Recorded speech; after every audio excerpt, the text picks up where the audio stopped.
যারা নির্বাচনে অংশগ্রহণ করেছেন, বাংলাদেশের যত রাজনৈতিক দল যারা এই নির্বাচনে অংশগ্রহণ করেছেন, সকল রাজনৈতিক দল সকলকেই আমি আন্তরিক ধন্যবাদ জানাচ্ছি যে তারা এই নির্বাচনে অংশগ্রহণ করে নির্বাচনকে অর্থবহ করেছে।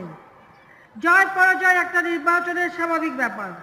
আমি এইটুকু তাদের বলতে চাই যে আওয়ামী লীগ নৌকা মার্কায় ভোট পেয়ে জয় পেয়েছে, এটা সত্য, কিন্তু যখন রাষ্ট্রীয় ক্ষমতা হাতে এসেছে, যখন দায়িত্ব পেয়েছি জনগণের সেবা করার, যখন দায়িত্ব পেয়েছি মানুষের জন্য কাজ করার, তখন আমি এটা দ্ব্যর্থহীনভাবে বলতে পারি দল মত নির্বিশেষে সকলের জন্যই আমাদের সরকার কাজ করে যাবে। প্রত্যেকের আর্থসামাজিক উন্নয়নে কাজ করবে, রাজনৈতিক অধিকার নিশ্চিত করবে, প্রত্যেকটা মানুষের জীবন মান উন্নত করবে। সেখানে কোনো দল বা মত দেখা হবে না। প্রতিটি জনগণ, প্রতিটি নাগরিক আমাদের কাছে গুরুত্বপূর্ণ। তাদের সেবা করার দায়িত্ব জনগণ আমাদের দিয়েছে। কাজী যারা ভোট দিয়েছেন বা যারা ভোট দেন নাই, সকলের প্রতি আমি ধন্যবাদ জানিয়ে এটুকু বলবো যে আমরা সকলের তরে সকলের জন্য আমরা কাজ করব। এই নির্বাচন, এ বিজয় হচ্ছে আওয়ামী লীগ যে নির্বাচনী ইস্তাহার ঘোষণা দিয়েছে, সেই নির্বাচনী ইস্তাহারের পক্ষে জনগণ রায় দিয়েছে। জনগণ যে স্বতঃস্ফূর্ত ভোট দিয়েছে, সেই ভোটের সম্মান যাতে থাকে, অবশ্যই আমরা সেই বিষয়টা সবসময় মাথায় রেখে সার্বিকভাবে সুষম উন্নয়ন করে যাব দেশের জনগণের স্বার্থে। যে রায় জনগণ দিয়েছে, এই রায় হচ্ছে সন্ত্রাসের বিরুদ্ধে রায়, জঙ্গিবাদের বিরুদ্ধে রায়, মাদকের বিরুদ্ধে রায়, দুর্নীতির বিরুদ্ধে রায়। এটা আমাদের মনে রাখতে হবে। নির্বাচিত প্রতিনিধি যারা, দেশের মানুষের যে আকাঙ্ক্ষা, সে আকাঙ্ক্ষা পূরণ করা এটা আমাদের কর্তব্য। বিজয় পাওয়া যত কঠিন, সেই বিজয় রক্ষা করে জনগণের সেবা করা সেটা আরও কঠিন কাজ। সেই কঠিন দায়িত্ব আমরা পেয়েছি, এই দায়িত্ব আমাদের সর্বান্তঃকরণ দিয়ে সে পালন করতে হবে, সেটাই আমি সকলকে মনে করে দিতে চাই। জনগণ রায় দিয়েছেন শান্তি এবং উন্নয়নের পক্ষে। তারা শান্তি চায়, তারা উন্নয়ন চায়, বাংলাদেশ সমৃদ্ধির পথে এগিয়ে যাক, তারা তা চায়। আমাদের ওয়াদা বাংলাদেশকে আমরা ক্ষুধামুক্ত, দারিদ্র্যমুক্ত বাংলাদেশ হিসেবে গড়ে তুলব। জনগণের এই রায়, 30শে ডিসেম্বরের নির্বাচনের রায় ক্ষুধামুক্ত, দারিদ্র্যমুক্ত বাংলাদেশ গড়ে তোলার পক্ষের রায়। অন্ধকার থেকে আলোর পথে যাত্রার রায় দিয়েছে জনগণ তাদের ভোটের মধ্য দিয়ে। বাংলাদেশকে এবং বাংলাদেশের তরুণ প্রজন্ম, তাদের জন্য আমরা আধুনিক প্রযুক্তি জ্ঞান সম্পন্ন সমাজ গড়ে তুলতে চাই। ডিজিটাল বাংলাদেশ আমরা গড়ে তুলেছি, আরও আধুনিক ডিজিটাল বাংলাদেশ, এই বাংলাদেশ এগিয়ে যাবে। এই জনগণের রায় হচ্ছে সে আধুনিক ডিজিটাল বাংলাদেশ গড়ে তোলার পক্ষে রায়। এ রায় হচ্ছে মুক্তিযুদ্ধের আদর্শের প্রতি রায়, কারণ মুক্তিযুদ্ধের আদর্শের প্রতি এবারে জনগণ রায় দিয়েছে স্বতঃস্ফূর্তভাবে। বাংলার মাটিতে স্বাধীনতা বিরোধী, যুদ্ধাপরাধী তাদের কোনো স্থান হবে না। দুর্নীতিবাদ, জঙ্গিবাদ, মাদকাসক্তদের স্থান হবে না। বাংলাদেশ মুক্তিযুদ্ধে চেতনায় গড়ে উঠবে। মুক্তিযুদ্ধের চেতনায় গড়ে তোলার পক্ষে দেশের মানুষ রায় দিয়েছে। আমরা এই দেশকে উন্নত, সমৃদ্ধ, সোনার বাংলাদেশ হিসেবে ইনশাআল্লাহ গড়ে তুলব। এটাই হচ্ছে আমাদের অঙ্গীকার। আমরা যে অঙ্গীকার করেছি, সে অঙ্গীকার আমরা অক্ষরে অক্ষরে পূরণ করব।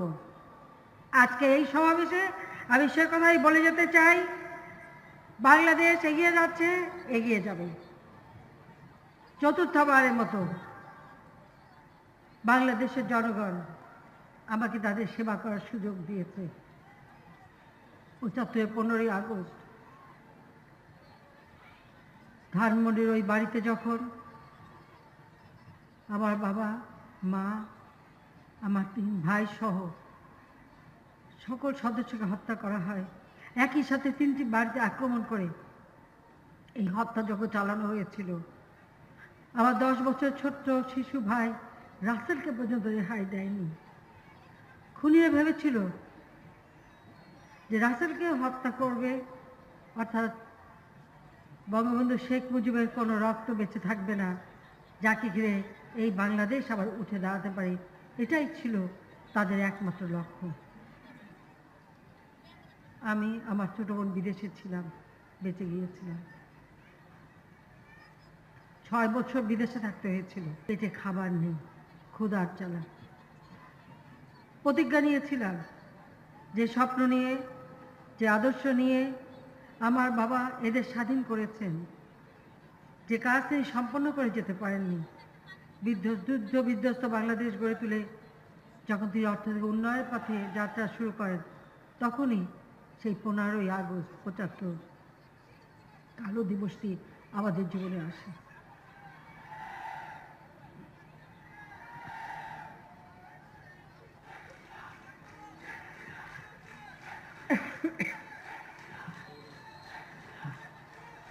আমি আমার জীবনকে উৎসর্গ করেছি। ব্যক্তিগত জীবনের কোনো চাওয়া পাওয়া আমার নেই। আমি উৎসর্গ করেছি স্বজন হারাবার সেই বেদনা নিয়েও, যে এই দেশকে গড়ে তুলব ক্ষুধামুক্ত, দারিদ্র্যমুক্ত, উন্নত, সমৃদ্ধ সোনার বাংলাদেশ। যে বাংলাদেশে একটি মানুষ ক্ষুধার্ত থাকবে না, একটি মানুষ গৃহহারা থাকবে না। প্রতিটি মানুষের চিকিৎসার ব্যবস্থা করব, প্রতিটি মানুষ ঘর পাবে, সুন্দরভাবে বাঁচবে, তরুণ সমাজের জন্য কর্মসংস্থানের ব্যবস্থা হবে। বাংলাদেশ হবে উন্নত সমৃদ্ধ দেশ। বাংলাদেশের জনগণ বারবার ভোট দিয়ে আমাকে সেবা করার সুযোগ দিয়েছেন। জাতির পিতা স্বল্পোন্নত দেশ রেখে গিয়েছিলেন। আজকের বাংলাদেশ উন্নয়নশীল দেশ। এই উন্নয়নশীল দেশ হিসেবেই বাংলাদেশকে আমরা এগিয়ে নিয়ে যাব। আগামী দিনে সমৃদ্ধির অগ্রযাত্রায় বাংলাদেশ হবে উন্নত, সমৃদ্ধ, সোনার বাংলাদেশ। এটাই আমাদের প্রতিজ্ঞা, এটাই আমাদের লক্ষ্য। আর সেই লক্ষ্য বাস্তবায়ন করতে হলে দেশ থেকে যেমন দুর্নীতি দূর করতে হবে, সুশাসন প্রতিষ্ঠা করে মাদকমুক্ত, সন্ত্রাসমুক্ত দেশ আমাদের গড়তে হবে। মানুষের শান্তি, নিরাপত্তা নিশ্চিত করতে হবে। রাজনৈতিক একজন কর্মী হিসেবে এটাই আমি মনে করি যে মানুষের জন্য কতটুকু দিতে পারলাম, কতটুকু করতে পারলাম, সেটাই হচ্ছে সব থেকে বড় কথা। কি পেলাম না পেলাম সেটা কোনো বড় কথা নয়। আর সেই আদর্শ, জাতির পিতা যে আদর্শ শিখিয়েছেন, মুক্তিযুদ্ধের সেই চেতনা নিয়ে, মুক্তিযুদ্ধের আদর্শ নিয়েই দেশ সেবা করে যাচ্ছি এবং করে যাব। এটাই হচ্ছে আমাদের প্রতিজ্ঞা যে এই দেশকে আমরা উন্নত সমৃদ্ধ দেশ হিসেবে গড়ে তুলবই। আমি সহযোগিতা চাই দেশের মানুষের কাছে। আমি সহযোগিতা চাই এদেশের সকল শ্রেণী পেশার মানুষ, আমাদের ছাত্র, শিক্ষক, তরুণ সমাজ থেকে নিয়ে সকল শ্রেণী পেশার মানুষের কাছে, যে আসুন সকলে ঐক্যবদ্ধ হয়ে বাংলাদেশকে গড়ে তুলি। আমাদের বর্তমানকে উৎসর্গ করি ভবিষ্যতের প্রজন্মের জন্য, যে তার জন্য একটা সুন্দর সমাজ পায়, উন্নত জীবন পায়। বাংলাদেশ বিশ্বে যেমন এখন মাথা উঁচু করে দাঁড়িয়েছে, ঠিক সেইভাবে মাথা উঁচু করে যেন প্রতিটি বাঙালি বিশ্ব দরবারে চলতে পারে, সেইভাবেই আমরা দেশকে গড়ে তুলতে চাই। তার জন্য যা যা করা প্রয়োজন আমরা করব। আমাদের প্রতিটি গ্রামের মানুষ, প্রতিটি গ্রাম, আমার গ্রাম আমার শহর, প্রতিটি গ্রামের মানুষ পাবে শহরের সকল নাগরিক সুবিধা। সেইভাবে আমরা তৃণমূল পর্যায়ে মানুষের জীবনকে উন্নত করব। শিক্ষার আলো প্রতিটি ঘরে যাতে পৌঁছায়, সেই ব্যবস্থা আমরা নিচ্ছি। যেন প্রতিটি জেলায় আমাদের বিশ্ববিদ্যালয় হবে, কারিগরি শিক্ষা প্রতিষ্ঠান প্রতি উপজেলায় হবে। আমাদের দেশের মানুষ শিক্ষিত হয়ে সুশিক্ষা নিয়ে তারা নিজের জীবনকে গড়ে তুলবে। 100টি অর্থনৈতিক অঞ্চলে বিনিয়োগ হবে, কর্মসংস্থান সৃষ্টি হবে, বেকারত্বের অভিশাপ থেকে আমাদের দেশের তরুণ সমাজ মুক্তি পাবে। দেশকে আমরা ক্ষুধামুক্ত করেছি, দারিদ্র্যের হার কমিয়েছি, সম্পূর্ণ দারিদ্র্যমুক্ত করব। 2020 সালে জাতির পিতার জন্ম শতবার্ষিকী উদযাপন করব। 2021 সালে স্বাধীনতা সুবর্ণ জয়ন্তী উদযাপন করব ক্ষুধামুক্ত, দারিদ্র্যমুক্ত দেশে। 2041 সালের মধ্যে দক্ষিণ এশিয়ায় বাংলাদেশ হবে উন্নত দেশ, সমৃদ্ধশালী দেশ। 2071 সালে এই বাংলাদেশ স্বাধীনতা সুবর্ণ জয়ন্তী পালন করবে। আমাদের নতুন প্রজন্ম 71 সালে উন্নত সমৃদ্ধ দেশ হিসেবে আমাদের স্বাধীনতার শতবার্ষিকী উদযাপন করবে। 2100 সালের মধ্যে ডেল্টা প্ল্যানের মাধ্যমে এ বাংলাদেশ স্থায়ীভাবে উন্নত সমৃদ্ধ দেশ গড়ে উঠবে। সেইভাবে সুদীর্ঘ পরিকল্পনা নিয়ে আমরা এগিয়ে যাচ্ছি। আমি বিশ্বাস করি বাংলাদেশের জনগণ বিশ্বাস করে তাদের মূল্যবান ভোট দিয়েছেন। এই ভোটের সম্মান আমি রক্ষা করব। আমার পিতা এদেশের মানুষের অর্থনৈতিক উন্নয়ন করতে গিয়ে জীবন দিয়ে গেছেন আমার মা, আমার ভাইয়েরা। এদেশের অনেক মানুষ জীবন দিয়েছে মানুষের ভাগ্য পরিবর্তনে। বাংলাদেশের মানুষের ভোটের মর্যাদা রক্ষা করে তাদের জীবন মান উন্নত করবার জন্য প্রয়োজনে আমি আমার বুকের রক্ত দিতে প্রস্তুত। আমি সেই ওয়াদাই আজকে করে যেতে চাই।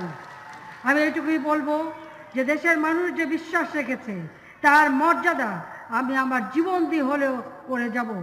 এই শহরদি উদ্যান, যে উদ্যানে দাঁড়িয়ে জাতির পিতা ঘোষণা দিয়েছিলেন, এবারের সংগ্রাম আমাদের মুক্তির সংগ্রাম, এবারের সংগ্রাম আমাদের স্বাধীনতার সংগ্রাম। সেই ৭ই মার্চের ভাষণ আজকে বিশ্ব ঐতিহ্য প্রামাণ্য দলিলে স্থান পেয়েছে। এই মাটিতে দাঁড়িয়ে জাতির পিতা বলেছিলেন, কেউ দাবায় রাখতে পারবা না। ৭৫-এর পর দাবায় রাখার চেষ্টা করা হয়েছিল, কিন্তু আজকে প্রমাণ হয়েছে যে বাংলার মানুষকে কেউ দাবায় রাখতে পারে নাই, পারবে না, ভবিষ্যতেও পারবে না। সেটাই আমাদের প্রতিজ্ঞা যে কারো কাছে মাথা নত নয়, বিশ্ব দরবারে মাথা উঁচু করে বাঙালি চলবে, বিশ্ব দরবারে মাথা উঁচু করে বাংলাদেশ তার অবস্থান টিকিয়ে রাখবে।